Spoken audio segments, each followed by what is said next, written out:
day. Well, the Warriors last night demolished Russell Westbrook. I know, much to the chagrin of Christine Leahy, but they demolished Oklahoma City.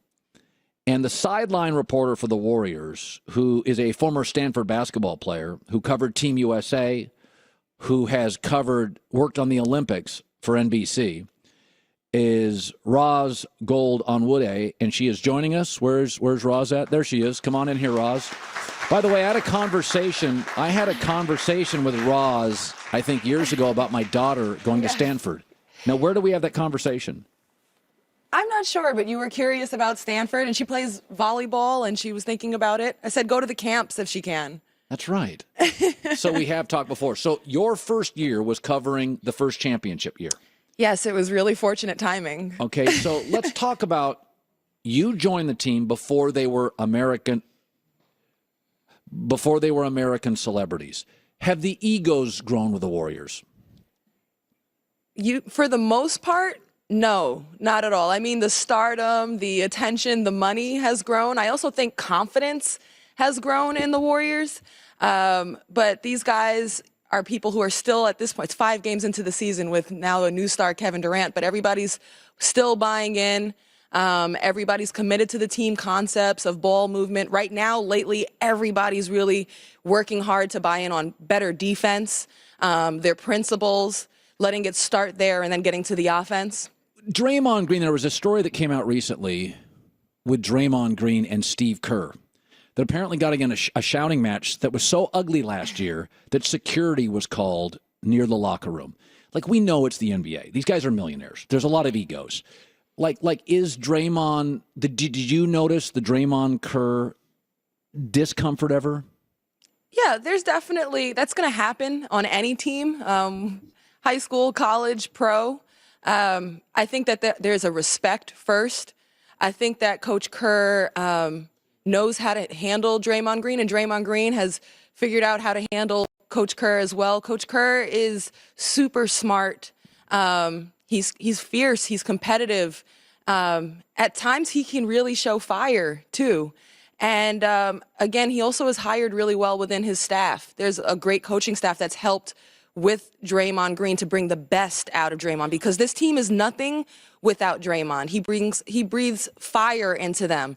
And last year, it was Luke Walton. The past 2 years, Luke Walton had a really great relationship with Draymond Green. And also, Luke Walton brought Theo Robertson with him to the Lakers. Theo worked out one-on-one with Draymond Green before games, and one of the things he took pride in was pushing Draymond's buttons before the game, getting him emotionally charged up. Draymond does a lot of emotionally charging everyone else, but who's charging up Draymond? So that was Theo. Now they're both gone with the Lakers now. So Mike Brown actually is really filling that role right now with Draymond Green. Mike Brown's bringing a lot to the coaching staff, but in particular, I would say it was the Phoenix game where I started to speak with Draymond about that. The second half of the Phoenix game, Draymond, it wasn't about points. He just completely took over with his energy, with his emotion, with his rebounding, with his sharp assist making. And it was a difference from the first half where there seemed to be just a lack of energy. And he said at halftime, it was Mike Brown who spoke to him. And he said Mike Brown's become a guy that he can vent problems to, that he can talk X's and O's with, that he can trust, that he can go to and talk about things. And it's an important relationship. Do these guys hang on the road? They're like, you know, Russell Westbrook and KD got along socially, not on the court. When you're around this Warrior team, and they are the rock star tour of the NBA now. Like, right. The NBA's always got a rock star tour. They are the rock star tour. What is it like traveling with them? It is it's amazing. It is a real family atmosphere. First, I would separate it a little bit. The last 2 years, I mean, I would say the beauty of the Warriors organization was in the team dinners.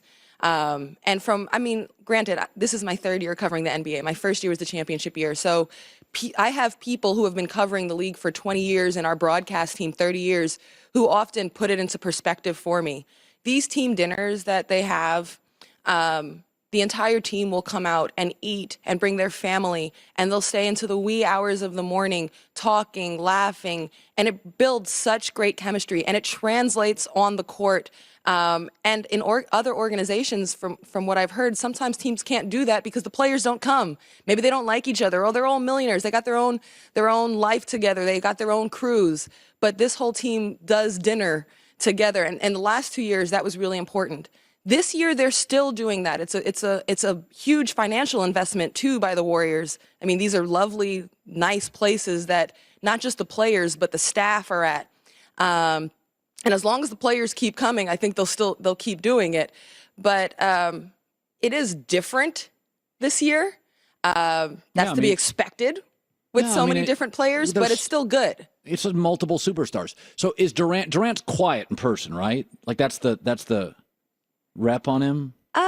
You know what? KD's really funny.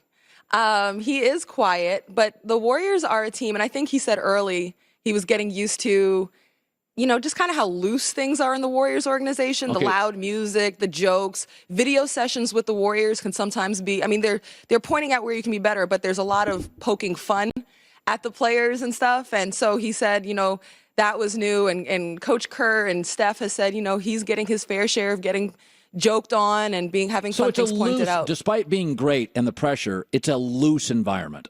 Yes, and also things can be loose when you're winning, right? Do you ever see, when's the last time you covered this team? So during the finals last year, and you're covering the team, and they're up 3-1, and then it's 3-2, and then it's 3-3. Did you sense the stress? Oh, yes. Yes, definitely. I saw the Cavs towards, and we're talking the finals, the Cavs, I saw a team that was narrowing in together. You heard the stories of LeBron holding dinners and uplifting each player, telling them how they were important.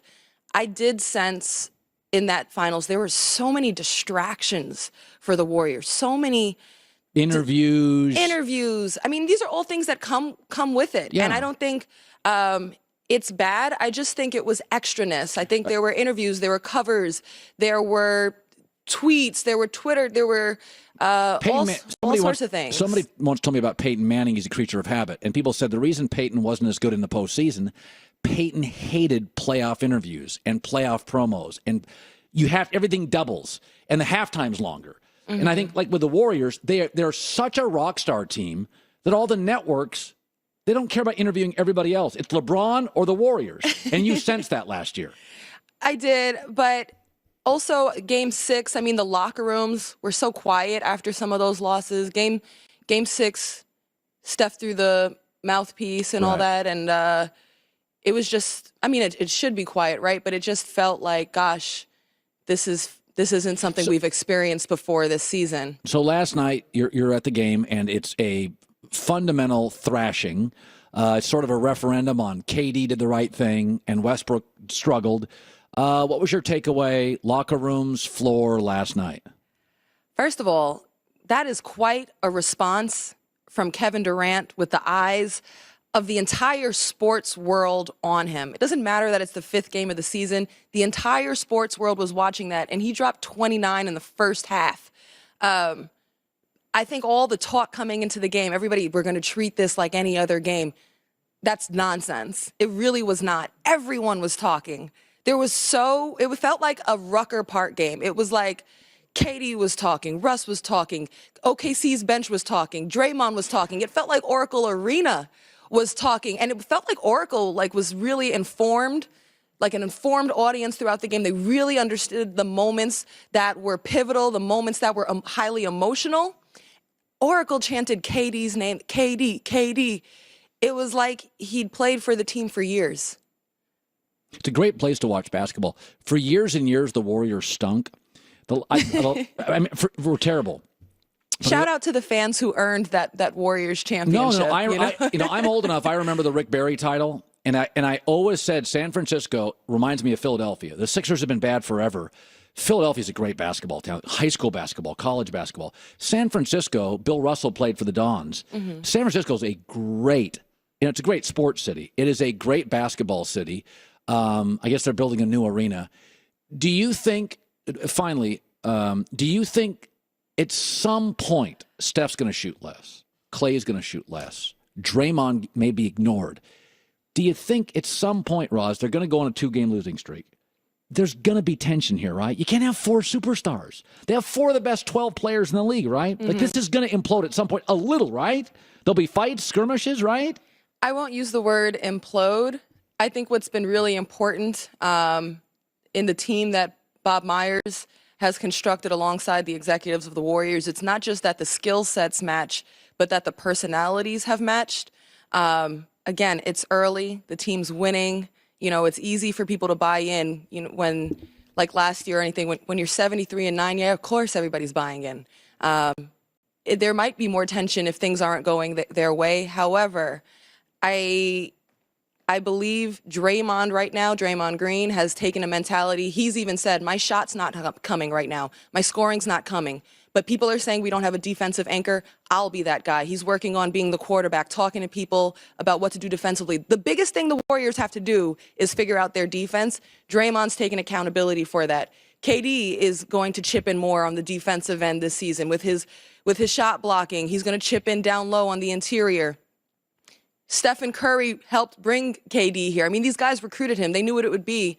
And I think Klay Thompson will be just fine. I know Klay's he's going to be fine. I think he's fairly low maintenance. He's low maintenance. He can be hard on himself sometimes, but I think Klay is genuinely like, hey, we can play for some championships. I'm going to come out here. Klay has literally said to me, I said, what's your role on the team? Get buckets and play defense. Yeah. That's what he said.